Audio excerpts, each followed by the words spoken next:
Hello dear students, तो एक बार आपका स्वागत है फिर से आपके प्यारे से यूट्यूब चैनल साइंस जंक्शन धीरज सर पर। आज के इस वीडियो में हम लोग शूट करने वाले हैं complete video, one shoot video complete करेंगे कवित अध्याय का, जो आपके हिंदी के काव्य खंड से लिया गया है। और कवित अध्याय जो है वो भूषण जी के द्वारा रचित है और इस अध्याय की संपूर्ण व्याख्या हम लोग करेंगे। उम्मीद करते हैं वीडियो के अंत तक बने रहिएगा।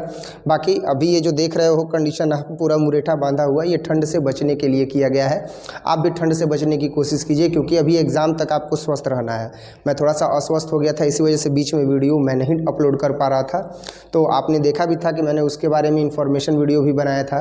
तो अब जो है वो हम लोग देखेंगे इस अध्याय कवित अध्याय का संपूर्ण सारांश देखेंगे और उम्मीद करते हैं आप वीडियो के अंत तक बने रहिएगा। बड़ा ही सुंदर जो है ये अध्याय है कवित अध्याय। और सबसे पहले जो है वो हम लोग कवित अध्याय जो भूषण जी द्वारा रचित है इसके पदों की व्याख्या करेंगे। तो इसके पदों की व्याख्या में इसका भाव स्पष्ट करना या अर्थ स्पष्ट करना या कह सकते हैं कि व्याख्या करना, तो वो किस प्रकार से किया जाएगा इस पर विशेष चर्चा करेंगे बच्चों। तो देखा जाए, जो सबसे पहला पद है, ज़्यादा समय न लेते हुए इसे जो है वो कंप्लीट करते हैं। हम भी पूरा हाथ होते एकदम चढ़ा लिए कि आज एकदम इसे कंप्लीट ही कर देना है।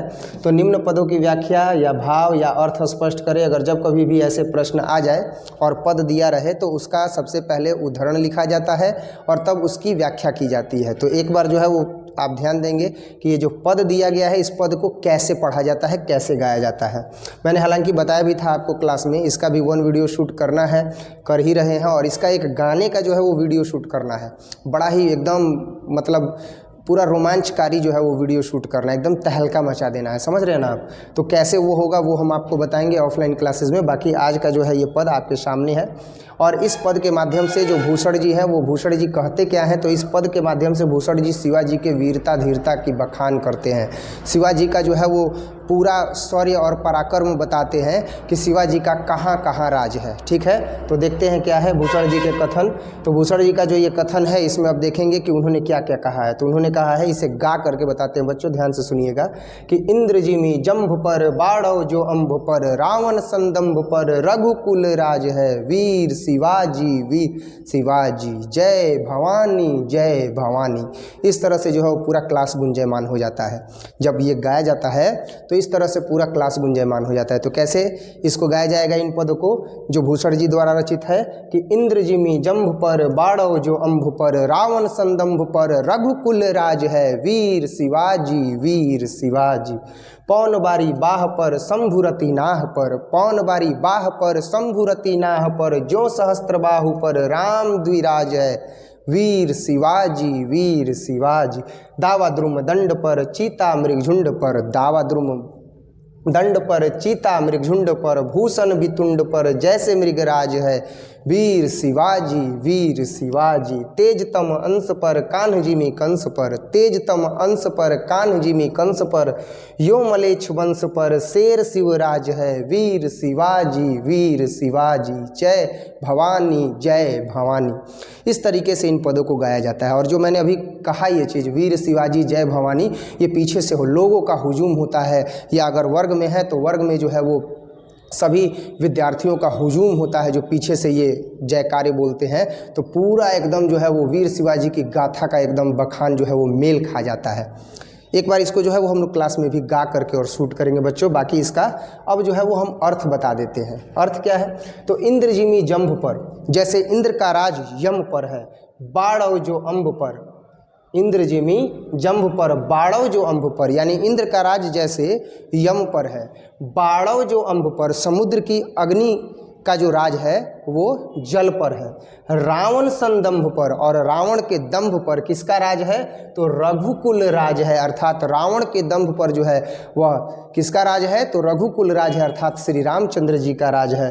पौन बारी बाह पर, पौन बारी बाह पर, यानी कि जो पवन है उसका राज किस पर है, तो बादलों पर है, बारी बाह पर, पौन बारी बाह पर, इसका मतलब क्या हो गया, तो इसका जो राज है वह किस पर है, बादल पर है। और पौन मतलब क्या हो गया, वायु, पौन मतलब क्या हो गया बच्चों, वायु।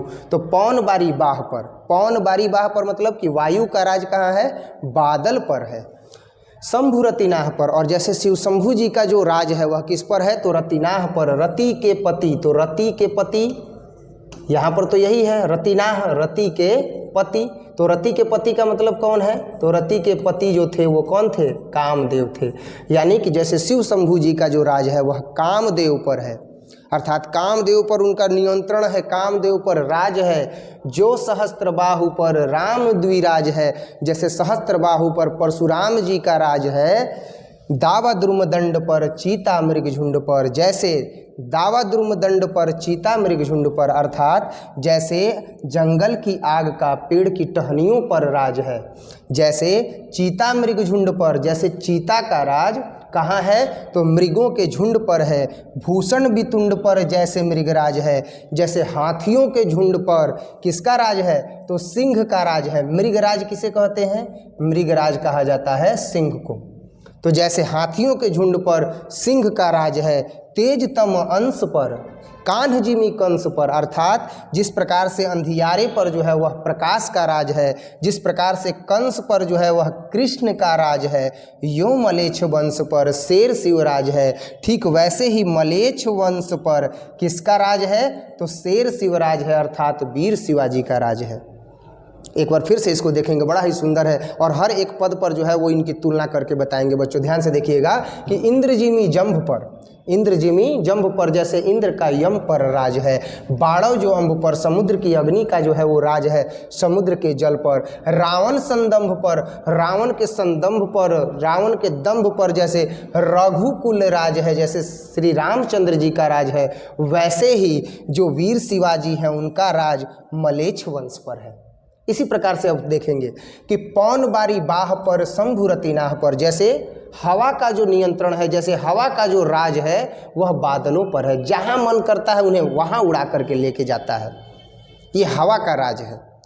हवा का राज है कि उन्हें जिधर जिस दिशा में चाहता है चहुओर दिशा में जो है वह घुमा देता है। तो पौन बारी बाह पर जैसे वायु पर जो है वह, जैसे बादलों पर जो है वह वायु का राज है, शंभु रतिनाह पर, जैसे रतिनाह पर अर्थात रति के पति कामदेव पर जो है वह शंभु जी का जो है वो राज है, अर्थात जो है वह शंकर जी का राज है।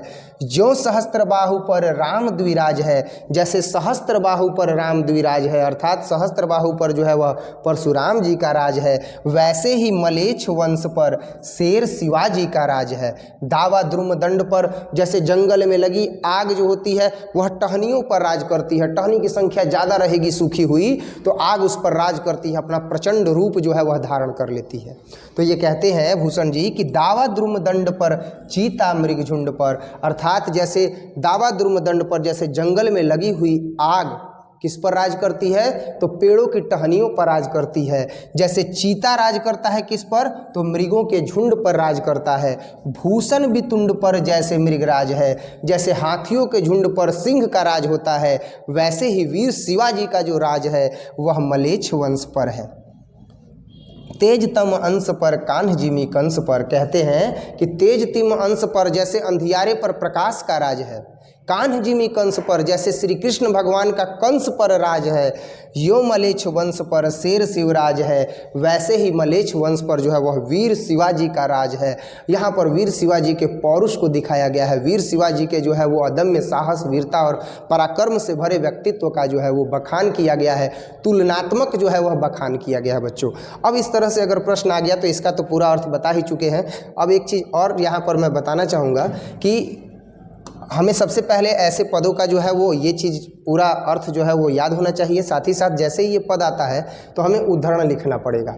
उद्धरण क्या होता है कि यह कहाँ से लिया गया है, ये कहाँ से लिया गया है, उसके विषय में पूरा चीज़ हम लोग जो है वो नोट करेंगे। तो ये कहाँ से लिया गया है? ये हमारे हिंदी के पाठ्य पुस्तक से लिया गया है ना। तो प्रस्तुत कवित पद जो है वो हमारे हिंदी की पाठ्य पुस्तक दिंगत भाग 2 के काव्यखंड के 5वें अध्याय किससे लिया गया है? कवित से लिया गया है। कहाँ से लिया गया बच्चों? ये हमारे हिंदी की पाठ्य पुस्तक कवित भाग 2 के काव्यखंड के 5वें अध्याय कवित से लिया गया है। इसकी रचना जो है वह रीतिकाल के महान युद्ध कवि कौन थे? तो भूषण जी, उन्होंने की है। वीर रस के ये कवि हैं और हिंदी पाठियों एवं जनता में इनका बहुत सम्मान है।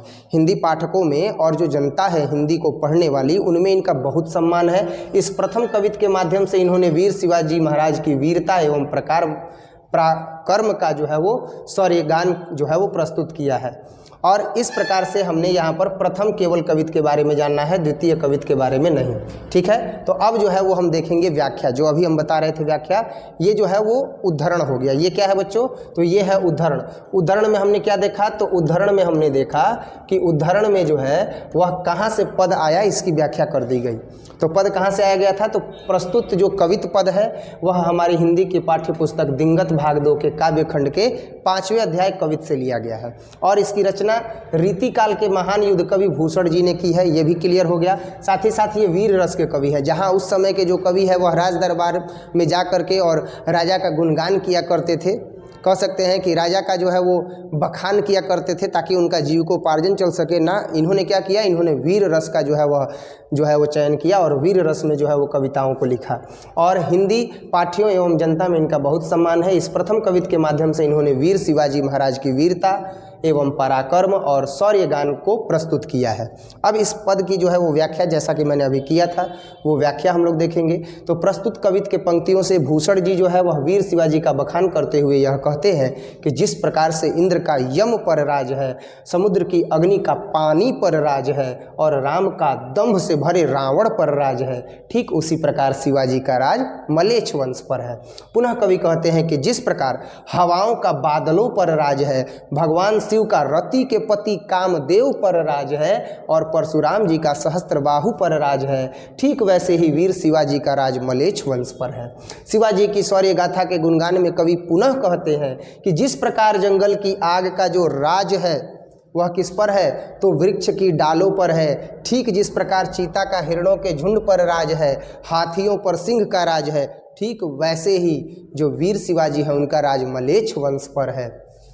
पुनः कवि कहते हैं कि जिस प्रकार उजाले का अंधेरे पर राज है, कृष्ण का कंस पर राज है, ठीक उसी प्रकार शिवाजी का राज मलेच्छ वंश पर है। और इस कवित्त के माध्यम से जो वीर रस के महान कवि भूषण जी हैं उन्होंने शिवाजी के शौर्य की तुलना उजाले और कृष्ण के साथ की है। और ये जो प्रथम कवित्त था उसका पूरा व्याख्या हो गया बच्चों। उम्मीद करता हूँ आपको समझ में आया होगा, और नहीं समझ में आया है तो आप कमेंट सेक्शन में ज़रूर बताइएगा। फिर से इसको समझाने की कोशिश करेंगे, फिर अगले वीडियो में इसको इंक्लूड करेंगे, शामिल करेंगे और वहाँ उसे समझा देंगे। अगला जो पद है वो है कवित्त द्वितीय। तो कवित्त द्वितीय जो है वो भी बड़ा सुंदर जो है वो शौर्य गाथा है, लेकिन ये किसका है? तो ये जो है वो लाल क्षितिपाल छत्रसाल, यानी क्षितिपाल के लाल छत्रसाल की जो है यह वीर गाथा है। छत्रसाल जी के तलवार की जो है यह वीर गाथा गाई गई है। किसके द्वारा? तो भूषण जी के द्वारा। इसका भी जो है वो क्या करना है? तो निम्नलिखित पदों की व्याख्या करनी है, सौंदर्य स्पष्ट करना है या अर्थ बताना है। तो अर्थ भी इंक्लूड हो जाएगा, व्याख्या भी हो जाएगा, ठीक उसी प्रकार से। लेकिन इसको गाएंगे कैसे? तो इसको गाएंगे कि निकसत म्यानते मयुखे प्रलय भानु कैसी फारे तम तुमसे गयंदन के जाल को। निकसत म्यानते मयुखे प्रलय भानु कैसी फारे तम तुमसे गयंदन के जाल को। लागत लपकी कंठ बैरिनी के नागिनी सी, लागत लपकी कंठ बैरिनी के नागिनी सी, रुद्र ही रिझावे दे दे मुंडन की माल को, रुद्र ही रिझावे दे दे मुंडन की माल को। कितना सुंदर जो है वो पद है। इसको इसी तरीके से गा करके हम लोग पढ़ेंगे और आप भी कोशिश कीजिएगा गाने की। कैसे? ध्यान दीजिएगा कि निकसत म्यानते मयुखे प्रलय भानु कैसी फारे तम तुमसे गयंदन के जाल को। निकसत म्यानते मयुखे प्रलय भानु कैसी फारे तम तुमसे गयंदन के जाल को। लागती लपकी कंठ बैरिनी के नागिनी सी, लागती लपकी कंठ बैरिनी के नागिनी सी, रुद्र ही रिझावे दे दे मुंडन की माल को, रुद्र ही रिझावे दे दे मुंडन की माल को। लाल क्षितिपाल छत्रसाल महाबाहुबली, लाल क्षितिपाल छत्रसाल महाबाहुबली, कहाँ लो बखान करूँ तेरी करवाल को, कहाँ लो बखान करूँ तेरी करवाल को। प्रतिभा टक टक कटी लेके तिका टिकाटी, प्रतिभा टक टक कटी लेके तिका टिकाटी। कालिका सिकिला की कलेऊ देती काल को, कालिका सिकिला की कलेऊ देती काल को। देख रहे हैं ना कितना सुंदर है, इसमें मनोरंजन है। गा गा करके पढ़ने का एक अलग ही जो है वो महत्ता है। और कविताओं को तो गायन शैली में ही पढ़ना चाहिए बच्चों। पद के रूप में दिया गया है लेकिन इसको खूब सुंदर से गा करके पढ़ेंगे। एक बार फिर से जो है वो रिवीजन करवा देते हैं आप लोगों का कान में ईयरफोन डाल लीजिए और ध्यान से सुनिए कैसे इसको गाएंगे। ठीक है, जो नहीं जानते हैं वो वीडियो देख रहे हैं तो लाइक ज़रूर करेंगे, शेयर ज़रूर करेंगे, अपने दोस्तों के साथ इसे शेयर ज़रूर करें, और जो नए स्टूडेंट हैं, जो नए विद्यार्थी हैं, वो चैनल को सब्सक्राइब ज़रूर करेंगे।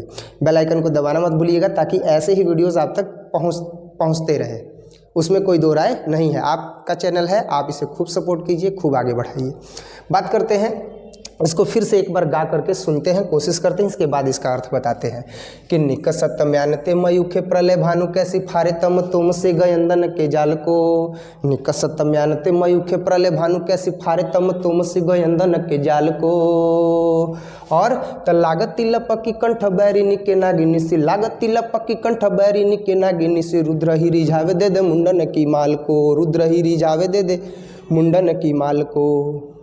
लाल छत्रपाल लाल क्षितिपाल छत्रसाल महाबाहुबली, लाल छत्रपाल छत्रसाल महाबाहुबली, कहाँ लो बखान करूँ तेरी करवाल को। प्रतिभटक कटक कटीले के तिका टिकटी, प्रतिभटक कटक कटीले के तिका टिकाटी, प्रतिभटक कटक कटीले के तिका टिकाटी, कालिका सिकीला की कलेऊ देती काल को, कालिका सिकीला की कलेऊ देती काल को।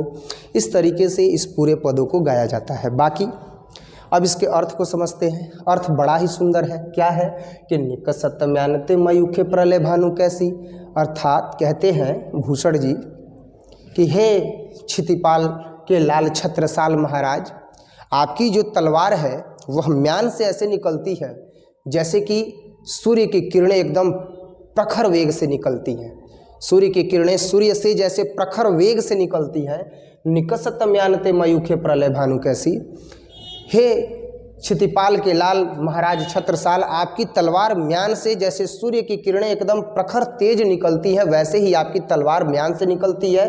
फारे तम तुम से गयंदन के जाल को, और वो तलवार जो है वह जो है हाथियों के जाल को एकदम जो है वो फाड़ देती है, अर्थात चीर देती है। युद्ध भूमि में हाथियों का कितना भी जाल बिछा हो उसे वह चीरते हुए आगे बढ़ जाती है। फारे तम तुम से गयंदन के जाल को, हाथियों का जब जाल बिछा होता है तो उसे पार पाना जो है वह सबके बस की बात नहीं है, लेकिन आपकी तलवार जैसे ही निकलती है म्यान से तो ऐसा लगता है जैसे सूर्य की किरणें जो है वह प्रखर वेग से निकलती है, वैसे ही आपकी तलवार प्रखर वेग से म्यान से बाहर निकलती है। फारे तम तोम से गयंदन के जाल को, और हाथियों के जाल को चीरते हुए यह आगे बढ़ती जाती है। लागती लपकी कंठ बैरिनी के नागिनी सी, रुद्र ही रिझावे दे दे मुंडन की माल को। और ये ऐसे लपकती है दुश्मन के गर्दन की ओर, जैसे नागिन जो है वो अपने बैरिन के गर्दन की ओर लपकती है, अर्थात जैसे नागिन अपने दुश्मन के गर्दन की ओर लपकती है, जा कर के एकदम घेर लेती है, डस देती है, वैसे ही आपकी तलवार जो है वह क्या करती है, तो आपकी तलवार जो है वह दुश्मन के गर्दनों की ओर एकदम जा कर के सीधा वार करती है और सिर को उसके धड़ से अलग कर देती है। रुद्र ही रिझावे दे दे मुंडनों की माल को, और इतना ज़्यादा रक्तपात मचाती है जैसे लगता है कि रुद्रदेव को रुझाने के लिए इसने मुंडों की माला तैयार करने का प्रण लिया हो, इतना यह रक्तपात मचाती है। और इस प्रकार आपकी तलवार गर्दनों की ओर जो है वह लपकती है जैसे कि एक नागिन अपने दुश्मन की ओर लपकती है।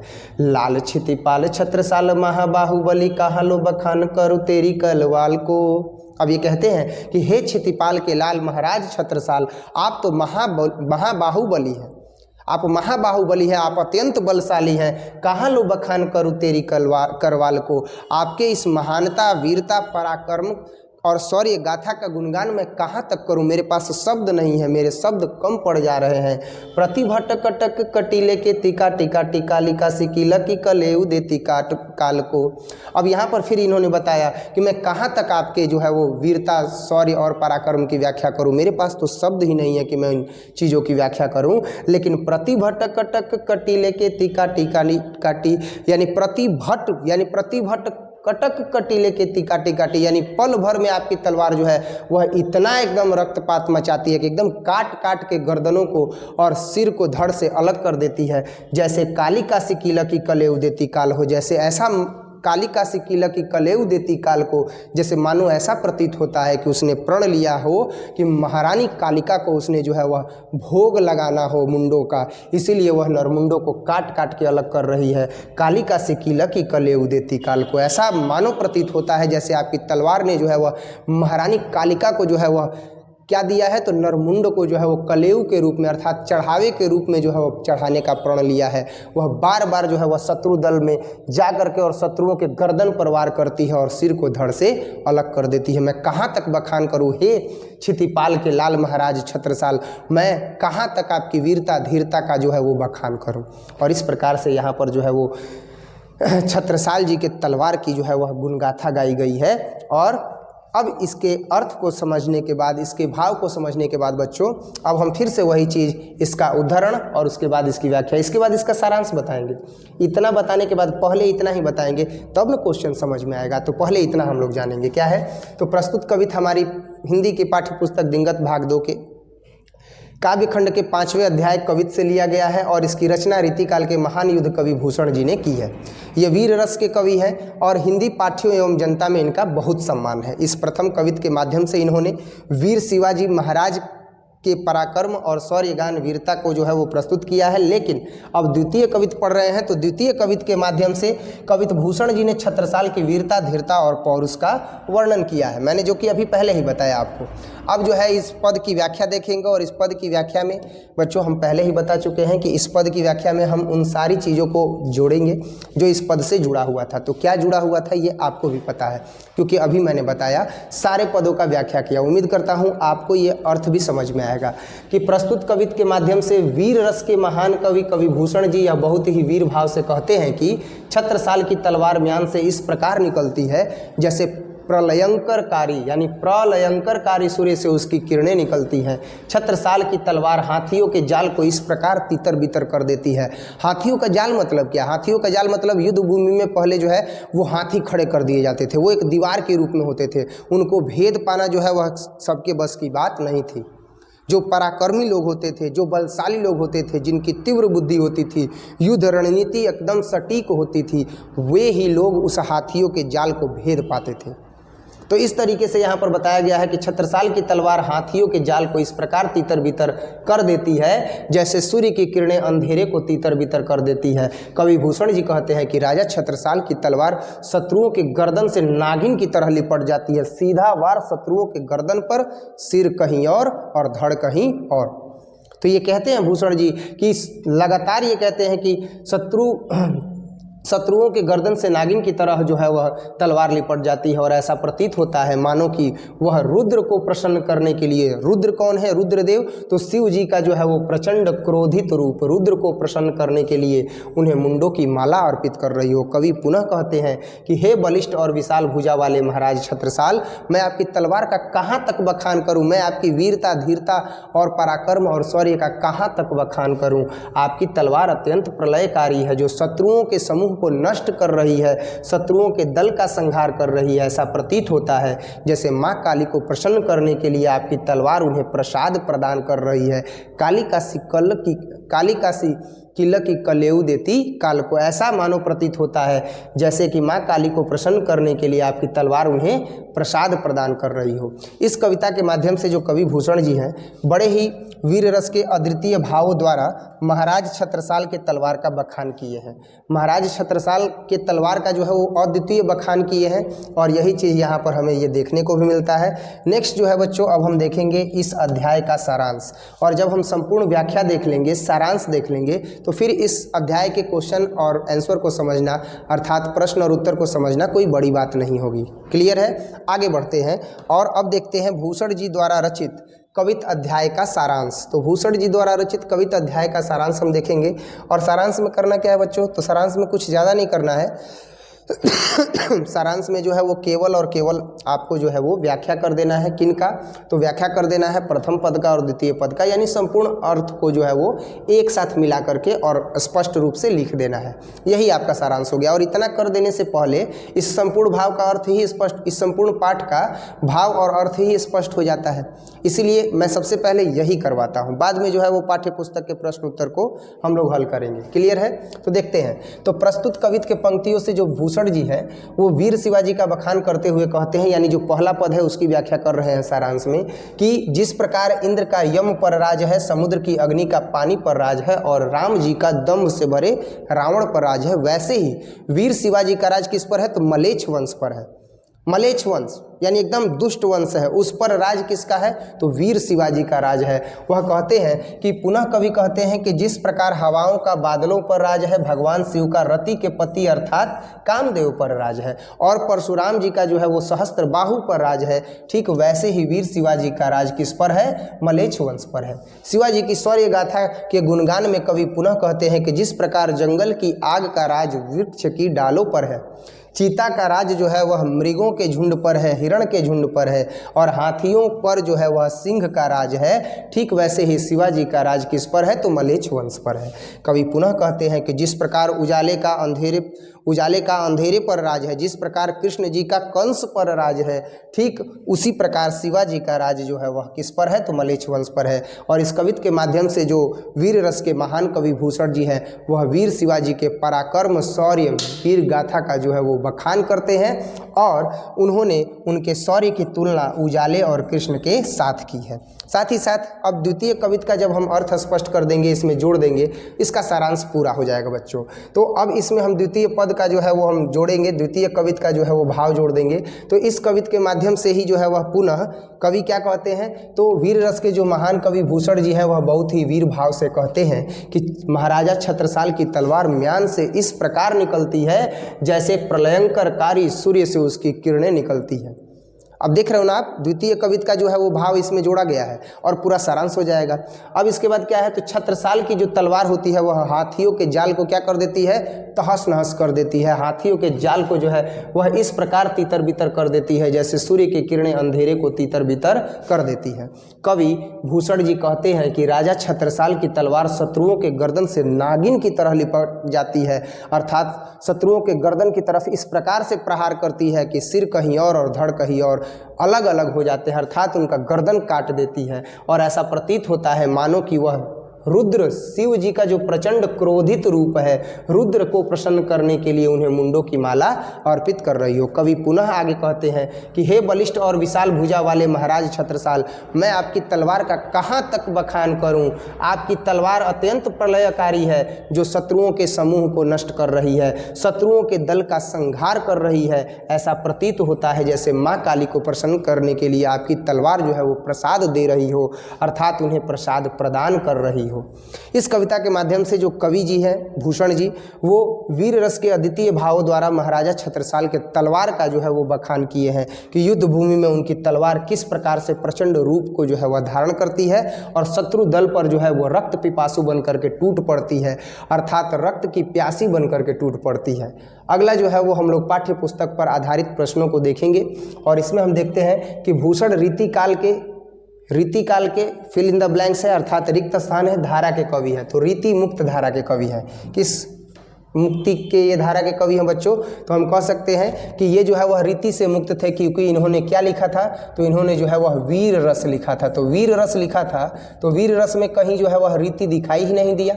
रीति काल के कवि थे लेकिन यह वीर रस के कवि थे। रीति काल में यह रीति से मुक्त थे, इसीलिए भूषण रीति काल के क्या है? तो रीति मुक्त धारा के कवि है। भूषण जातीय स्वाभिमान, आत्मगौरव, शौर्य एवं पराक्रम के कवि हैं। भूषण एक रीतिबद्ध आचार्य कवि ही थे। इंद्रजिमी जंभ पर बाणव जो अम्ब पर, रावण संदंभ पर रघुकुल राज है, वीर शिवाजी वीर शिवाजी। इस तरीके से यहाँ रावण भरा जाएगा बच्चों। नेक्स्ट है पौन बारी बाह पर शंभुरति नाह पर, पौन बारी बाह पर शंभुरति नाह पर, जो सहस्त्र बाहु पर राम द्विराज है, वीर शिवाजी वीर शिवाजी। ये याद रहेगा तो आप तुरंत इसको फिल इन द ब्लैंक्स में भर लोगे। पौन बारी बाह पर शंभुरति नाह पर, यहाँ क्या होगा? शंभु। तो देख सकते हो शंभु है।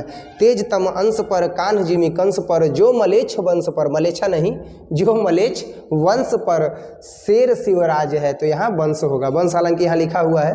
अब कविता अध्याय पर जो है वो अति लघु उत्तरीय प्रश्नोत्तर देखेंगे बच्चों कि महाकवि भूषण जी जो है वह हिंदी साहित्य में या हिंदी साहित्य के किस काल के कवि थे? तो रीति काल के कवि थे। भूषण जी ने मुख्यतः किस भाषा में रचना की है? ब्रज भाषा में रचना की है। भूषण ने समुदाग्नि से किसकी तुलना की है? शिवाजी की तुलना की है कि जिस प्रकार से जो है वह समुद्र की अग्नि का राज समुद्र के जल पर है, वैसे ही वीर शिवाजी का राज मलेच्छ वंश पर है। तो भूषण जी ने समुद्राग्नि की तुलना जो है वह शिवाजी से की है। नेक्स्ट प्रश्न है बच्चों कि छत्रसाल की तलवार कौन सा रूप धारण कर रखी है? रौद्र रूप धारण कर रखी है, रक्त पिपासु है, शत्रु दल पर टूट पड़ती है तो लोग जो है वो भागने लगते हैं, रक्त पिपासु बन करके वह उनके गर्दन पर सीधा वार करती है, जैसे नागिन बैरिन की तरफ वार करती है, जैसे नागिन अपने दुश्मन की तरफ वार करती है, वैसे ही उनकी तलवार शत्रुओं के गर्दन पर सीधा वार करती है। और वार ही नहीं करती, उनके सिर को उनके धड़ से अलग कर देती है, दोनों अलग अलग हो जाते हैं, रौद्र रूप धारण की है।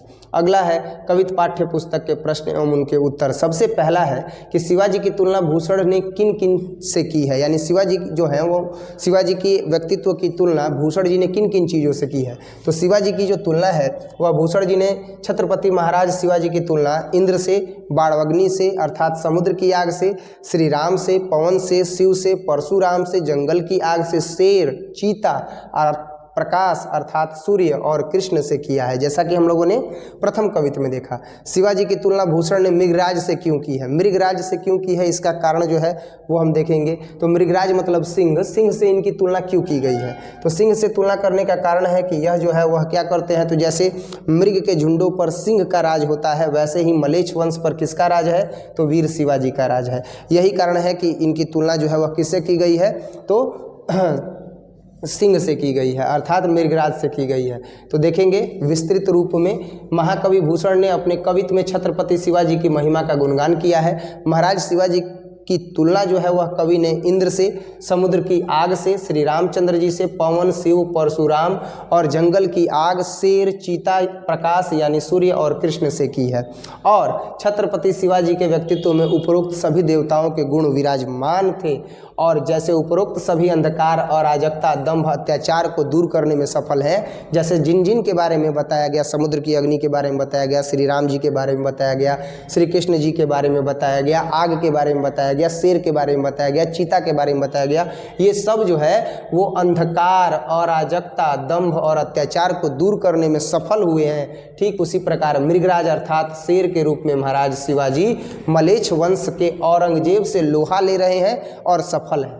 वे अत्याचार और शोषण दमन के विरुद्ध लोकहित के लिए संघर्ष कर रहे हैं। छत्रपति का व्यक्तित्व एक प्रखर राष्ट्रविद, राष्ट्रचिंतक, सच्चे कर्मवीर के रूप में हमारे सामने दृष्टिगत होता है। जिस प्रकार इंद्र द्वारा यम का और वाणाग्नि द्वारा जल का और घमंडी रावण का दमन श्री राम करते हैं, ठीक उसी प्रकार शिवाजी का भी व्यक्तित्व है। वे मलेच्छ वंश का जो है वह दामन क्या करते हैं, वह दामन जो है वह मलेच्छ वंश का छोड़ते नहीं है और उसे क्या कर देते हैं, तो उसे भी जो है वह दमन कर देते हैं अर्थात उसको जो है वो पस्त कर देते हैं, हरा देते हैं। पवन जैसे बादलों को तितर बितर कर देता है, शिव के वश में जैसे कामदेव हो जाते हैं, सहस्त्रजन पर जैसे परशुराम जी विजय होते हैं, दावाग्नि जंगल के वृक्षों की डालियों को जला देती है, जैसे चीता, शेर मृग झुंडों पर धावा बोलता है, ठीक हाथी पर सवार हमारे छत्रपति शिवाजी मृगराज की तरह प्रतीत होते हैं और मृगराज की तरह सुशोभित होते हैं। जिस प्रकार प्रकाश से अंधकार का साम्राज्य विनिष्ट हो जाता है, समाप्त हो जाता है, कृष्ण जी द्वारा जो है वह कंस पराजित हो जाता है, ठीक उसी तरह औरंगजेब पर हमारे छत्रपति शिवाजी भारी पड़ रहे हैं। ठीक उसी प्रकार से तुलना ही की गई है कि जिस प्रकार से कंस पर भारी श्री कृष्ण जी पड़ रहे हैं, रावण पर भारी जो है वह राम जी पड़ रहे हैं, मृगों के झुंड पर भारी जो है वह कौन पढ़ रहे हैं, सिंह पढ़ रहे हैं, चीता पढ़ रहे हैं। ठीक उसी प्रकार से जो हमारे वीर शिवाजी हैं वह मलेच्छ वंश पर भारी पड़ रहे हैं और यह कहते हैं कि हमारे इन देवताओं एवं प्रकृति के अन्य जीवों की तरह गुण संपन्न शिवाजी का व्यक्तित्व है।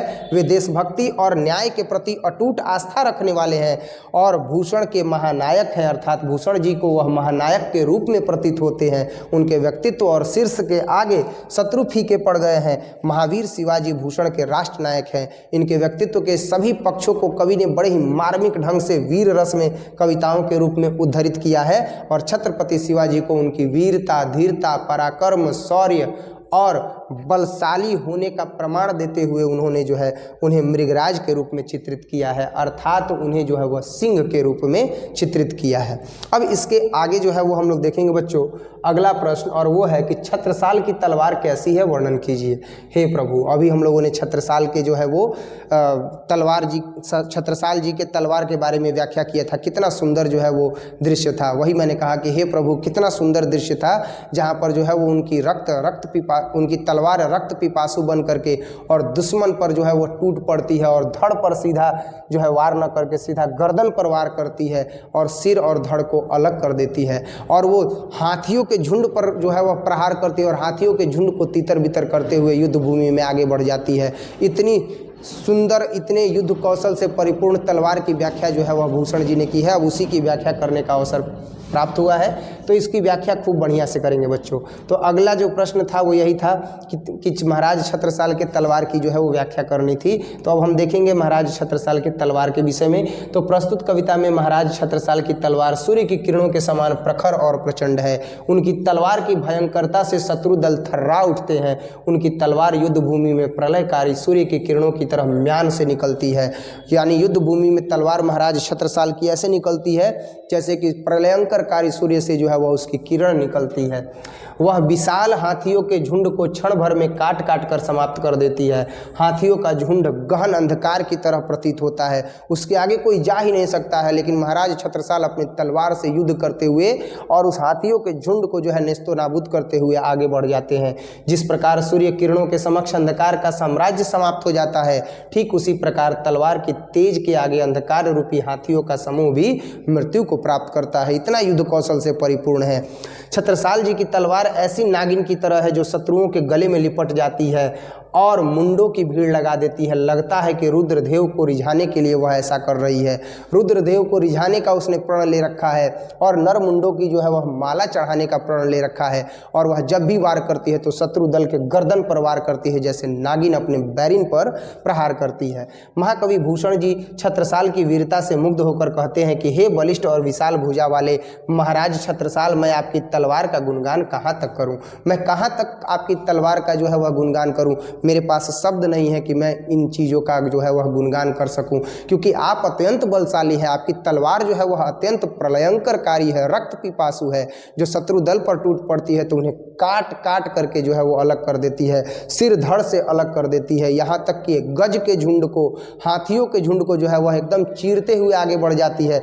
जहाँ हाथियों के झुंड को देख करके बड़े बड़े योद्धा थर्रा जाते हैं कि उसके पीछे हम कैसे जाएं। आपकी तलवार अगर आपके हाथ में हो तो म्यान से ऐसे निकलती है जैसे कि प्रलयंकरकारी सूर्य से उसकी किरणें निकलती हैं, प्रखर तीव्र वेग से निकलती हैं, वैसे आपकी तलवार निकलती है और हाथियों के झुंड को चीरते हुए आगे बढ़ जाती है। तो हे महाराज छत्रसाल, मैं आपकी तलवार का गुणगान कहाँ तक करूँ। आपकी तलवार शत्रु योद्धाओं के कटक जाल को काट काट कर रणचंडी की तरह किलकारी भरती हुई काल को भोजन कराती है।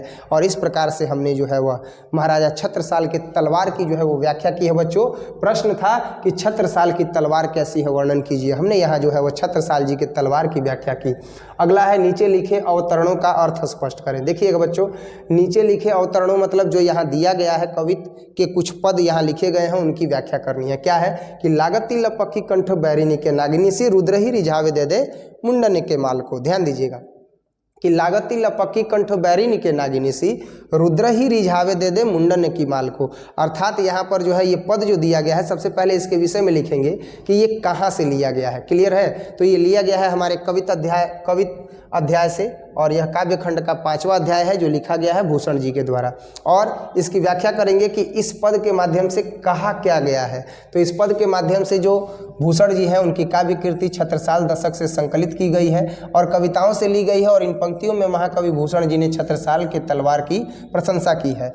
छत्रसाल महाराज की तलवार नागिन के समान है। वह शत्रुओं के गर्दन से लिपट करके जा मिलती है, अर्थात उनके गर्दन पर वार करके सिर को धड़ से अलग कर देती है और देखते ही देखते नरमुंडों का ढेर लगा देती है, मानो भगवान शिव को रिझा रही हो, मानो भगवान शिव के प्रलयंकर कारी रूप, क्रोधित रूप रुद्रदेव को रिझा रही हो। इस प्रकार छत्रसाल की तलवार जो है वह महिमा गान कवि ने किया है और छत्रसाल की तलवार का कमाल प्रशंसा योग्य है। इन पंक्तियों में अनुप्रास अलंकार का प्रयोग है और भयंकर रूप के चित्रण के कारण रौद्र रस का जो है वह रूप झलकता है। इसके बाद जो है वो अगला प्रश्न है जो यहाँ पर पूछा गया है, जिसका भाव स्पष्ट करना है बच्चों। वो है प्रतिभट कटक कटिले के टिका टिका टिकाली का सिकिलकी कले उदेती काल को। अर्थात पल भर में जो है वह जिधर जाती है उधर काट काट मचा देती है, यानी काट पीट मचा देती है, सीधा गर्दन पर वार करती है, सिर धड़ से अलग कर देती है। ऐसा लगता है जैसे महारानी कालिका को जो है वह कलेऊ चढ़ा रही हो, अर्थात प्रसाद चढ़ा रही हो, भोग लगा रही हो। तो यहाँ पर जो है इस भाव को जो है वो हम लोग व्यक्त करेंगे बच्चों। तो प्रस्तुत पंक्तियाँ भूषण जी रचित जो कविता है कवित उससे ली गई है, छत्रसाल दशक द्वारा ली गई है। पाठ्य पुस्तक में यह संकलित है और इस अवतरण में वीर रस के प्रसिद्ध कवि भूषण जी ने महाराज छत्रसाल की जो है वह तलवार का गुणगान किया है और इनकी जो तलवार है उनकी क्या क्या विशेषताएं हैं इसके विषय में हम आगे देखेंगे बच्चों। वही लिखे हैं कि इसके विषय में आप आगे देखिएगा। ये पूरा अध्याय ही जब आप सारांश पढ़ लेते हैं ना तो आपको लगता है कि ओह अब तो मैं सब जानता हूँ, ये सब मुझे समझ में आ रहा है। तो उस तरीके से सही तरीके से इसको डिज़ाइन किया गया ना, इस PDF को उस तरीके से सेट किया गया है कि आपको पहले ही समझ में आ जाए कि लघु उत्तरीय प्रश्नोत्तर को जो है वो पहले ही सेट कर दिया गया। अर्थ स्पष्ट करे, भाव स्पष्ट करे, व्याख्या स्पष्ट करे, सारांश। इतना पढ़ लेने के बाद तो ये छोटे छोटे प्रश्न आपको समझ में आएंगे ही। तो अगर समझ में आ रहा है तो वीडियो को लाइक कीजिए, अपने दोस्तों के साथ शेयर कीजिए और जो नए स्टूडेंट है वो चैनल को सब्सक्राइब जरूर कीजिएगा। कैसे भी कीजिएगा लेकिन चैनल को सब्सक्राइब जरूर कीजिएगा और बेल आइकन को दबाना मत भूलिएगा ताकि जितने भी वीडियोज़ हैं वो आप तक पहुँचते रहें, बहुत जल्दी पहुँचते रहें। और केवल 1K सब्सक्राइबर तक पहुंचना है। 1K सब्सक्राइबर तक कैसे भी पहुंचाइए ताकि लाइव क्लासेज ले सके। ये एक मेरा ड्रीम है कि मैं भी लाइव क्लासेज यूट्यूब पर लूं और खूब बढ़िया से जो है वो हम लोग तैयारी करें। तो एग्जाम से पहले तक जो है वो 1K तक पहुंचाना आपका काम है। बाकी मैं अपना काम बड़ी ही ईमानदारी से कर रहा हूँ, आप भी ईमानदारी से काम कीजिए। 1K सब्सक्राइबर तक पहुँचाइए, लाइक कीजिए, शेयर कीजिए, अपने दोस्तों के साथ जो है वो इसे साझा कीजिए और चैनल को सब्सक्राइब करके खूब जो है वह रेटिंग दीजिए ताकि चैनल जो है वो आगे बढ़ सके। अब देखते हैं कि यहाँ पर जो है वह इस पद का जो है वो क्या होगा।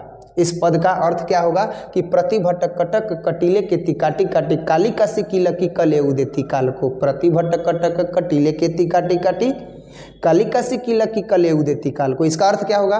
तो ये जो पंक्तियां हैं वो भूषण जी द्वारा रचित हैं और भूषण जी की कविता पुस्तक छत्रसाल दशक से ली गई है। पाठ्य पुस्तक में यह संकलित है अध्याय और इस अवतरण में जो है वह वीर रस के प्रसिद्ध कवि जो भूषण जी है वह महाराजा छत्रसाल की तलवार का जो है वह गुणगान किए हैं। इनकी तलवार की और क्या क्या विशेषताएं हम देखेंगे। इन पंक्तियों में कवि के कहने का भाव ये है कि छत्रसाल बुंदेला की तलवार इतने तेज धार वाली है और उनका युद्ध कौशल इतना सुंदर है कि यह पल भर में शत्रुओं को गाजर मूली की तरह काट काट कर समाप्त कर देती है। साथ ही काल को भोजन भी प्रदान करती है। यह तलवार साक्षात कालिका माता के समान है। वैसा ही रौद्र रूप छत्रसाल की तलवार भी धारण कर लेती है। जैसे माता कालिका जो है वह रौद्र रूप धारण करती है, वैसे ही महाराज छत्रसाल की तलवार भी रौद्र रूप धारण कर लेती है। अगला जो है प्रश्न वो है बच्चों कि भूषण रीतिकाल की किस धारा के कवि हैं, वे अन्य रीतिकालीन कवियों से कैसे विशिष्ट हैं। ये थोड़ा सा जो है वह दीर्घ उत्तरीय प्रश्न हो जाता है तो इसे हम लोग देखेंगे। लेकिन ये जो अभी हमने देखा तो यहाँ पर अनुप्रास और उपमा अलंकार की जो है वह छटा निराली है, अर्थात इसका उपयोग किया गया है। और अब हम देखेंगे बच्चों कि भूषण जी रीतिकाल के किस धारा के कवि हैं और वह रीतिकाल के अन्य कवियों से कैसे विशिष्ट हैं। तो चूंकि रीतिकाल में मैंने बताया कि भूषण जी जो है वह रीतिकाल के तो कवि हैं लेकिन रीति से मुक्त हैं, वह वीर रस के कवि हैं। वह वीरता की बखान करते हैं, वीरता, धीरता, पराक्रम, शौर्य और बलिष्ठ भुजाओं का जो है वह बखान करते हैं, अर्थात बल और शौर्य का बखान करते हैं। क्लियर है? तो बल और शौर्य का बखान करते हैं, तो इस वजह से यह रीतिकाल से जो है रीतिकाल से मुक्त कवि माने जाते हैं। बाकी वे अन्य रीतिकालीन कवियों से कैसे विशिष्ट हैं इस विषय में देखेंगे बच्चों। तो महाकवि भूषण जी जो है वह रीतिकाल के एक प्रमुख कवि हैं, किंतु इन्होंने रीति निरूपण में श्रृंगारिक कविताओं का सृजन किया है। उन्होंने अलंकारिता का प्रयोग अपनी कविताओं में अत्यधिक किया है और रीति काव्य के कवियों की प्रवृत्तियों के आधार पर उन्हें दो भागों में बांटा जाता है। एक होता है मुख्य प्रवृत्तियाँ, एक होता है गौड़ प्रवृत्तियाँ। रीतिकाल में जो कवि थे उन्हें कितने भाग में बांटेंगे, ध्यान से सुनिएगा, दो भाग में। पहला कौन सा भाग? मुख्य प्रवृत्तियां और दूसरा गौड़ प्रवृत्तियां। मुख्य प्रवृत्तियां में कौन कौन? रीति निपुंज तथा श्रृंगारिकता। और गौड़ प्रवृत्तियां में राज प्रशस्ति यानी वीर काव्य, भक्ति तथा नीति। अब इसमें जो है सबसे पहला हम लोग देखेंगे तो सबसे पहला जो है ये हम देखेंगे क नंबर कि रीति निरूपण के आधार पर रीति कवि जो होते हैं वो दो तरीके के होते हैं। एक होता है सर्वांगीण निरूपण तथा दूसरा होता है विशिष्टांग निरूपण। सर्वांगीण निरूपण का मतलब क्या होता है? सर्वांग निरूपण का मतलब होता है सर्व रूप से, जो हर रूप से जो है वो निरूपित कर दिया जाए। जैसे वीर शिवाजी के बारे में सर्व रूप से जो है वह विदित कर दिया गया, सर्व रूप से परिचय करा दिया गया कि आखिर उनका मलेच्छ वंश पर किस प्रकार से राज है। जैसे हिरणों के झुंड पर सिंह का राज है, वैसे मलेच्छ वंश पर वीर शिवाजी का राज है। जैसे हिरणों के झुंड में सिंह जैसे ही धावा बोलता है तो अफरा तफरी मच जाती है, वैसे ही वीर शिवाजी जब मलेच्छ वंश पर जो है औरंगजेब पर धावा बोला करते थे तो भगदड़ मच जाती थी। और इसके बाद तो वीर शिवाजी के सिपाही और वीर शिवाजी मिल करके उनका शिकार किया करते थे। इस प्रकार से जो है वह सर्वांग निरूपण जो है वह व्यक्त किया जाता है। नेक्स्ट है विशिष्टांग निरूपक। तो विशिष्टांग निरूपक जैसे छत्रसाल जी के तलवार की व्याख्या की गई, विशिष्ट रूप से छत्रसाल जी के तलवार की व्याख्या की गई और उनको चलाने वाले जो है वह कौन है, तो उनको चलाने वाले महाराज छत्रसाल हैं, उनकी व्याख्या की गई। तो विशिष्टांग निरूपक जो है वो कवि हुआ करते थे। अब देख सकते हैं सर्वांग निरूपण में काव्य के समस्त अंगों पर विवेचन किया गया है और इनके 3 भेद हैं, समस्त रसों के निरूपक, श्रृंगारिक रस निरूपक और श्रृंगार रस के आलंबन नायक नायिकाओं के भेदों पर भेद के निरूपक। जैसा कि श्रृंगार रस के आलंबन नायक हैं कौन, तो वीर शिवाजी, और उनके नायक अगर नायक हैं तो नायक और नायिकाएं हैं तो नायिकाएं, उनके भेदों पर भेद के निरूपक के रूप में अर्थात उनको व्यक्त करने के रूप में जो है इसका उपयोग किया जाता है। अलंकार निरूपक आचार्यों में मतीराम है, भूषण है, गोप है, रघुनाथ जी हैं, दलपति जी हैं और भी अन्य कुछ कवि आते हैं जो निरूपक आचार्यों के रूप में जो है वो जाने जाते हैं। अब विशिष्ट रूप से अगर देखें तो इस प्रकार भूषण जी जो है वह श्रृंगार रस के आलंबन नायक जो है वह कौन है, तो नायिकाओं के भेदोपभेद के निरूपक रीति काव्य के जो है वो परंपरा के कवि हैं।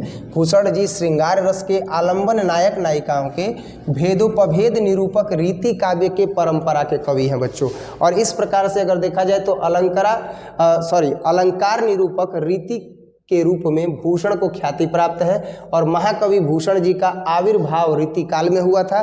परिणाम स्वरूप उस समय की समस्त कविताओं का विषय था नख सिख वर्णन और नायिका भेद, अपने आश्रयदाताओं को प्रसन्न करना। अर्थात उस समय का यह रीति था कि नायक और नायिकाओं का वर्णन किया जाए, या उस समय का यह रीति था कि जो उन्हें आश्रय दे रहे हैं कवियों को, उन आश्रयदाताओं को प्रसन्न करना और वाहवाही लूटना, और उनकी कविता का उद्देश्य था यही जो वो रचना करते थे, उनकी रचनाओं का उद्देश्य था कि केवल वह जो है वह आश्रयदाताओं को प्रसन्न करे अपनी कविताओं के द्वारा, वाहवाही लूटें, और उनकी कविता का केवल और केवल इतना ही उद्देश्य था। अतः तब कविता स्वाभाविक उद्गार के रूप में नहीं होती थी, वरन धनोपार्जन के साधन के रूप में होती थी। अर्थात धन का अर्जन कैसे किया जाए इस रूप में कविताओं का उपयोग होता था। लेकिन ऐसे ही सभी समय में महान कवि भूषण जी का आविर्भाव हुआ, आगमन हुआ, और परंतु उनका उद्देश्य कुछ और था।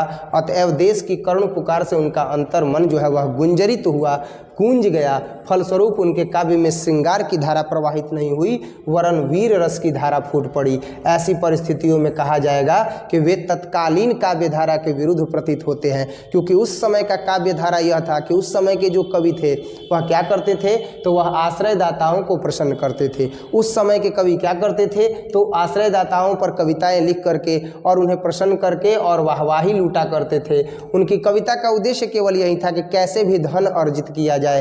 अतः तब कविता का स्वाभाविक उद्गार के रूप में नहीं होता था, बल्कि धनोपार्जन के रूप में जो है वह इसका उपयोग होता था। लेकिन उसी समय किसका आविर्भाव हुआ, किसका आगमन हुआ, तो महाकवि भूषण जी का, परंतु उनका उद्देश्य कुछ और था। अतएव देश की करुण पुकार से उनका अंतर्मन एकदम गुंजरित हुआ, फलस्वरूप उनके काव्य में श्रृंगार की धारा प्रवाहित नहीं हुई, वरन वीर रस की धारा फूट पड़ी। ऐसी परिस्थितियों में कहा जाएगा कि वे तत्कालीन काव्य धारा के विरुद्ध प्रतीत होते हैं, परंतु उनकी महत्व सुरक्षित कही जाएगी। इसका एकमात्र कारण यही है कि उनकी कविता जो है वह कवि कीर्ति संबंधी एक अविचल सत्य का दृष्टांत है। अर्थात इनकी कविता जो है वह अत्यंत ही प्रिय है, अत्यंत ही वीर रस से भरी हुई है, जिसे कभी भूला नहीं जा सकता है। आविर्भाव के विचार से वे रीति काल में आते हैं। अगर आविर्भाव के विचार से देखा जाए तो वो रीति काल में आते हैं, वे रीति काल के कवि हैं। किंतु विषय के दृष्टिकोण से उन्हें देखा जाए तो वे वीर गाथा काल के जो है वह कवि के रूप में दिखाई पड़ते हैं, या उन्हें मानना भी चाहिए कि वह वीर गाथा के जो है वह कवि हैं। और कुछ लोग उन्हें चाटुकार जाटों की श्रेणी में रखते हैं। भूषण जी को कुछ लोग जो है वो चाटुकार श्रेणी में रखते हैं कि वो चाटुकार हैं, जबकि उनके अंदर राष्ट्र भावना थी। चाहूँ और या चारों तरफ कहा जाए तो औरंगजेब की सेना का राज था, लेकिन मराठा कुल ऐसा था जहाँ भगवा लहरा रहा था। तो ये राष्ट्र प्रेम की भावना से जब उन पर लिखा करते हैं कविताओं को, तो कुछ लोग जो है वो कहते हैं कि यह जो है वह चाटुकार है, जाटों की श्रेणी में उन्हें रखते हैं। किंतु भूषण जी के प्रति यह धीर अन्याय होगा। अगर उन्हें कोई चाटुकार कहे तो यह एकदम बर्दाश्त से बाहर है। वह जो है वह चाटुकार नहीं थे, वह राष्ट्रभक्त थे, राष्ट्रप्रिय थे। वह जो है वह राष्ट्र की ज़रूरतों को समझते थे और उस समय के सिंह स्वरूप वीर शिवाजी के जो है वह बल का बखान करते हैं, व्यक्तित्व का बखान करते हैं, पौरुष का बखान करते हैं। इसका कारण यह है कि श्रृंगार प्रधान काल में भी वीर रस की उद्भावना द्वारा जनजीवन में जागरण का मंत्र फूंकना उनके स्वतंत्र हृदय का परिचायक है। यानी उस समय श्रृंगार काल की जो कविताएं लिखी जाती थी, अर्थात उस समय श्रृंगार पर आधारित जो कविताएं लिखी जाती थी, उस समय यह ऐसी कविताएं लिखते थे कि जो वीर रस का उद्भावना है वह जन जीवन में जागरण मंत्र जा करके फूंक देते थे और उनके स्वतंत्र हृदय का परिचायक बन जाती थी। उनकी काव्य की रचना देश की नब्ज पहचान कर हुई है। निसंदेह उनकी रचना युग परिवर्तन का जो है वो आवाहन करती है, युग परिवर्तन का आवाहन करती है। मतलब चारों तरफ औरंगजेब का जो है वह अनाचार पापाचार जो है वह बिखरा हुआ है, चारों तरफ फैला हुआ है, लेकिन इस चीज़ को देख करके वह वीर शिवाजी के बारे में जब लिखते हैं तो सारे युवा, सारे जो मनुष्य हैं वह एकदम सजग और सतर्क होकर के और युद्ध के लिए तैयारी करते हैं और वो एक नए युग का जो है वह निर्माण करने की प्रक्रिया में योगदान देते हैं। और ये सब संभव होता है केवल और केवल भूषण जी की रचनाओं से, जहाँ नव सृजित विचार जो है वह मन मस्तिष्क में क्या होने लगते हैं, उपजने लगते हैं उनकी कविताओं को पढ़ करके। तो ऐसी स्थिति में अगर उन्हें कोई कहे कि वह जो है वह चाटुकार जाटों की श्रेणी में आते हैं तो यह बिल्कुल भी अन्याय होगा उनके साथ।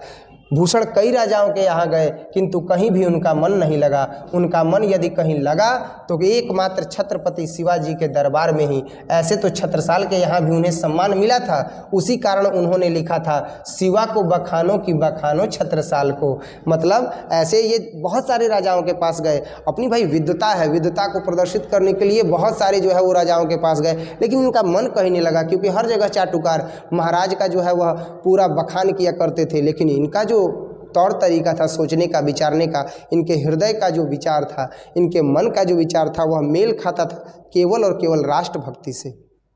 तो ऐसे व्यक्ति चाटुकारिता की श्रेणी में नहीं आ सकते हैं। बहुत से राजाओं के पास गए लेकिन उनके यहाँ इनका मन नहीं लगा। इनका मन कहाँ लगा तो शिवाजी के पास लगा और महाराजा छत्रसाल जी के पास जो है इन्हें अत्यधिक सम्मान मिला।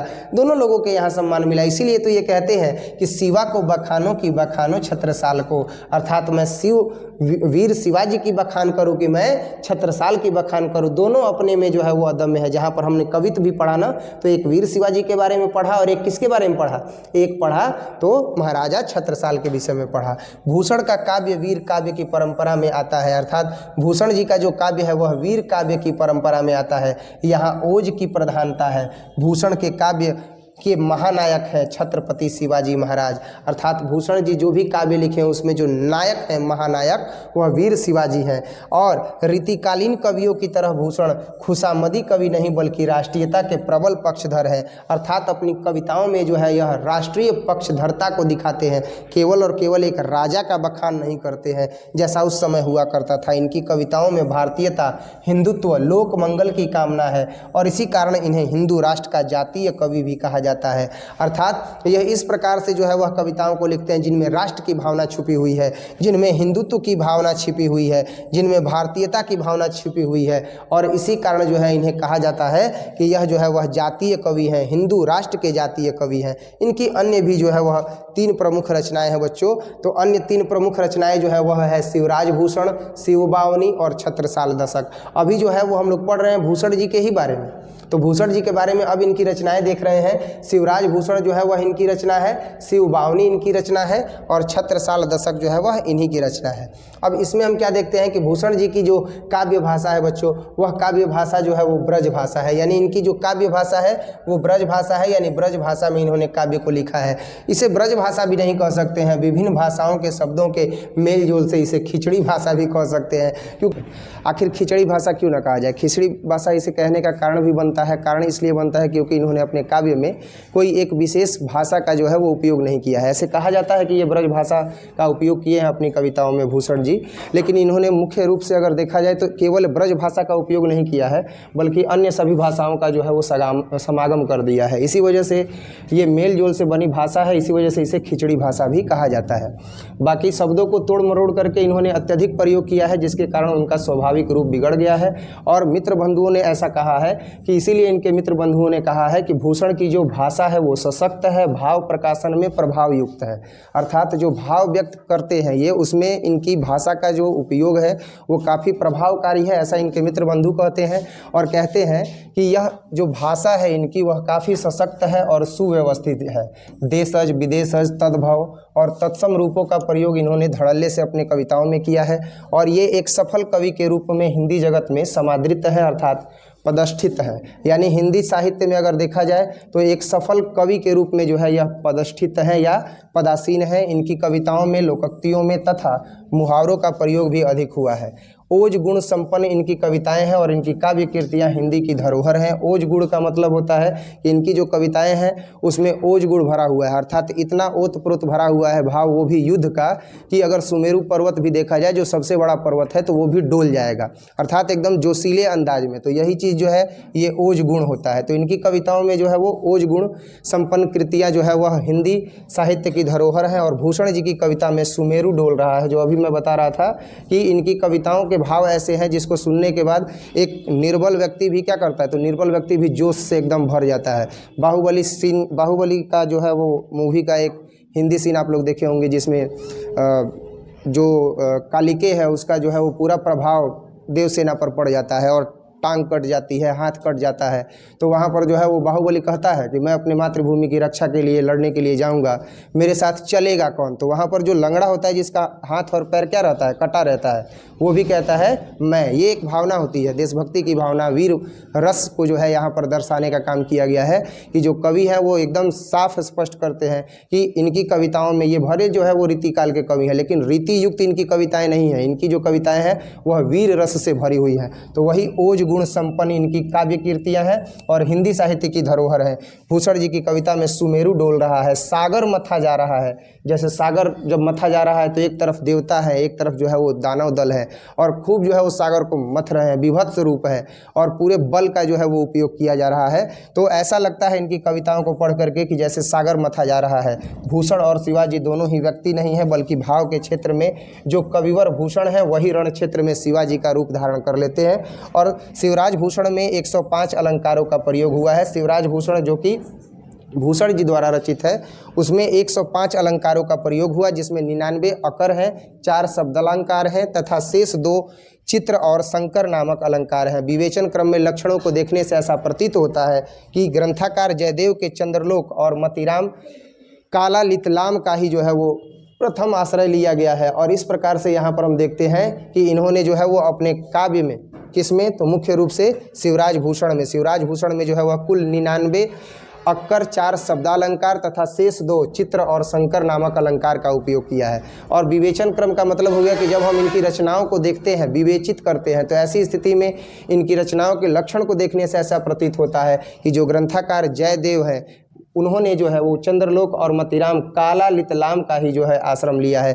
यानी ये जहाँ से अपनी शिक्षा दीक्षा कंप्लीट किए हैं, जिस आश्रम से, उसी आश्रम से ये भी अपनी चंद्रलोक और मतीराम काला लितलाम जो है वो भी आश्रम वहीं लिए हैं। आचार्य क्रम में भूषण को कुछ लोग पीछे मानते हैं, आचार्य क्रम में भूषण जी को पीछे मानते हैं, लेकिन अगर देखा जाए तो हिंदी साहित्य के रूप में, कवि मर्म में यह उतने ही अधिक सफल हुए हैं। भले आचार्य के रूप में सफल नहीं हुए, लेकिन इनकी जो रचनाएं हैं वह कवि के रूप में काफ़ी ज़्यादा सफल रही हैं और हिंदी पाठकों के बीच में, हिंदी पढ़ने वाले हिंदी साहित्यकारों के बीच में, साथ ही साथ जो आधुनिक हिंदी साहित्य को पढ़ने वाले लोग हैं उन पाठकों के बीच में यह उतने ही सफल हुए हैं। विषय के अनुरूप ओजपूर्ण वाणी का प्रयोग करना इनमें सर्वत्र मिलता है। जैसे हम लोगों ने देखा था कि ताज जिमी कंस पर, है ना जी, ऐसे ही था ना, था यहाँ पर कि ओजपूर्ण वाणी का प्रयोग इनमें सर्वत्र मिलता है। ओजपूर्ण वाणी का मतलब जोशीला वाणी। तो जोशीला वाणी जो है वो हम लोगों ने देखा था, इन्होंने कहा था कि निकसतम्यानते मयू के प्रलय भानु कैसी फारे तम से गयंदन के जाल को लगती लपकी कंठ बैरिनी के नागिनी सी रुद्र ही रिझावे दे दे मुंडन की माल को। तो इसमें जो है वो क्या किया गया है, तो इसमें जो है वो ओजपूर्ण वाणी का जो है वो प्रयोग किया गया है। ये महाराजा छत्रसाल के लिए जो है इन्होंने कविता लिखा था और इसी को यहाँ पर बताया गया है कि विषय के अनुरूप यह ओजपूर्ण वाणी का प्रयोग करते हैं और यह सर्वत्र इनके रचनाओं में मिलता है।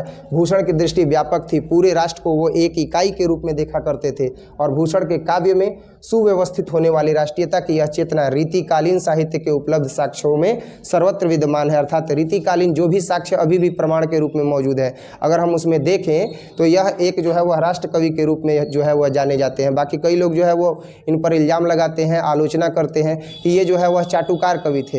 ये महाराजा छत्रसाल और महाराजा शिवाजी, वीर शिवाजी महाराजा के दरबार में रह करके चाटुकारिता करते थे और उनका ही बखान करते थे, लेकिन ऐसा नहीं है। यह बखान किया करते थे उनके बल का, शौर्य का, वीरता का, लेकिन फिर भी इनमें जो है वह मुख्य रूप से यह गुण पाया जाता था कि यह राष्ट्र को एकीकृत करके बांधने का काम करते थे और इस तरीके से हम लोगों ने जो है वो कवि भूषण जी के बारे में देखा। नेक्स्ट अगला प्रश्न है कि आपके अनुसार दोनों छंदों में सबसे अधिक प्रभावी कौन है और क्यों है। तो वीर शिवाजी की तो बात ही निराली है। सबसे पहले अगर चर्चा की जाए तो वीर शिवाजी की ही की जाएगी, क्योंकि वीर शिवाजी वो व्यक्ति हैं जिन्होंने मराठा साम्राज्य का नेतृत्व करते हुए औरंगजेब को जो है वो लोहे के चने चबवा दिए। यानी उसका ख्वाब था कि मराठा साम्राज्य पर क्या कर लें, तो मराठा साम्राज्य पर आधिपत्य कर लें और खूब बेहतरीन ढंग से जो है संपूर्ण भारत पर शासन करें। लेकिन इसमें मेन जो कील थे, वो मेन कील का काम जो है वो कौन कर रहे थे, तो छत्रपति शिवाजी वो ही थे जो बार बार चोट कर रहे थे। और इसी कारण जो है यहाँ पर सबसे जो पहला प्राधान्यता दिया जाएगा वो मेरे द्वारा दिया जाएगा तो छत्रपति शिवाजी की महाराज पर। और छत्रपति शिवाजी महाराज जो है वह प्रथम पद में व्याख्यित है। इसलिए अगर यहाँ हम देखें तो हम कह सकते हैं कि हमारे लिए जो है वो सबसे ज़्यादा प्रभावशाली कौन है, तो छत्रपति शिवाजी महाराज की व्याख्या है जो किया गया है व्याख्यित पद भूषण जी के द्वारा। जैसे यहाँ पर हम देख सकते हैं कि हमारे पाठ्य पुस्तक दिनगत भाग 2 में जो है वो संकलित दोनों कवित छंदों में अधिक प्रभावकारी जो है वह प्रथम छंद है। और इसमें महाकवि भूषण ने राष्ट्रनायक छत्रपति शिवाजी, राष्ट्रनायक इसलिए कहा गया था क्योंकि जो उस समय औरंगजेब था वह संपूर्ण भारत पर राज करता था, लेकिन राष्ट्र के नायक के रूप में उभरने वाले कौन थे, तो छत्रपति शिवाजी महाराज थे। छत्रपति शिवाजी महाराज राष्ट्र नायक के रूप में थे और वीरोचित गुणों का गुणगान किया गया है। कवि ने अपने कवित्व में छत्रपति शिवाजी के व्यक्तित्व के गुणों की तुलना अनेक लोगों से करते हुए लोक जनमानस में उन्हें महिमा मंडित करने का काम किया है। अर्थात जो वीर शिवाजी हैं उन वीर शिवाजी के गुणों की व्याख्या करते हुए जो है लोक जनमानस में, यानी कि जो आज की पीढ़ी है उस पीढ़ी में उन्हें महिमा मंडित करने का काम किया है कि आखिर उनका व्यक्तित्व कैसा है, ताकि बच्चे आने वाली पीढ़ियाँ उनके बारे में जाने कि चारों तरफ जो है वो औरंगजेब का शासन होने के बाद भी छत्रपति वीर शिवाजी महाराज जो है वो अपने राष्ट्र के लिए युद्ध करते हुए और अपने आप को जो है वो आहुति स्वरूप जो है वो प्रदान कर दिए। और इन्हीं के चरित्रों को अपनाते हुए व्यक्ति जो है वो आगे बढ़े, इसीलिए इन्होंने इन्हें महिमा मंडित किया है। कवि के कथन को प्रभावकारी बनाने के लिए किसका उपयोग किया गया है, तो अनुप्रास और उपमा अलंकार का प्रयोग किया गया है और इन्होंने अपनी कुशलता का परिचय दिया है। वीर रस में रचित इस कवित्व में अनेक प्रसंगों की तुलना करते हुए शिवाजी के जीवन से तालमेल बैठाते हुए एक सच्चे राष्ट्रवीर के गुणों का बखान किया गया है। इन्होंने इंद्र, राम, कृष्ण, परशुराम, शेर, पवन आदि के गुण कर्म और गुण धर्म से शिवाजी के व्यक्तित्व की व्याख्या की है और वीर शिवाजी के बारे में बताया है कि वीर शिवाजी जो है वह शेरों के शेर हैं, जिन्होंने अपने अभियान में कभी भी जो है वह पीछे मुड़ करके देखने का काम नहीं किया है। भाषा में अगर कहा जाए तो जो भूषण जी की रचनाएं हैं, भूषण जी की रचनाओं में ओजस्विता रहती है, अर्थात प्रखर विद्वता है। प्रखर विद्वता है तो ये अपने शब्दों में जो है वो ओजस्विता रखते हैं, प्रखर तेज रखते हैं और शब्द का प्रयोग जब ये करते हैं तो शब्द के प्रयोग में सूक्ष्मता कथन के प्रस्तुतिकरण की दक्षता को भूषण जी ने जो है वह कवि के गुण के रूप में अपनाया है और ये अनेक भाषाओं के ठेठ और तत्सम तद्भव शब्दों का भी उन्होंने अपने रचना में जो है वह उपयोग किया है। और इस तरह जो है वो हम लोगों ने कविता अध्याय पूरा कंप्लीट किया और इसके आगे हम लोग देखेंगे अगला चैप्टर। बाकी आज का जो वीडियो है वो उम्मीद करते हैं कि आपको समझ में आया होगा। तो अगर समझ में आया है तो आप लोग वीडियो को लाइक ज़रूर कर दीजिएगा, शेयर कर दीजिएगा और साथ ही साथ जितने भी नए स्टूडेंट हैं उनके लिए विशेष सूचना है कि आप जो ये वीडियो देख रहे थे वो देख रहे थे माँ Saraswati coaching centre. Offline classes चलता है, बाकी साइंस जंक्शन धीरज सर तो आपका चैनल है ही। बाकी जो भी आपके हित मित्र होंगे, जो भी आपके घर में अगल बगल छोटे छोटे बच्चे होंगे जो 11th क्लास में आने वाले होंगे, नया सेशन प्रारंभ होने वाला है तो आप माँ सरस्वती कोचिंग सेंटर में डेमो क्लास के लिए ज़रूर कर सकते हैं। आप कॉन्टैक्ट कर सकते हैं 7667067371 पर। पता है अखौरीपुर गोला चौसा बक्सर। बाकी मिलते हैं अगले वीडियो में, तब तक के लिए जय हिंद।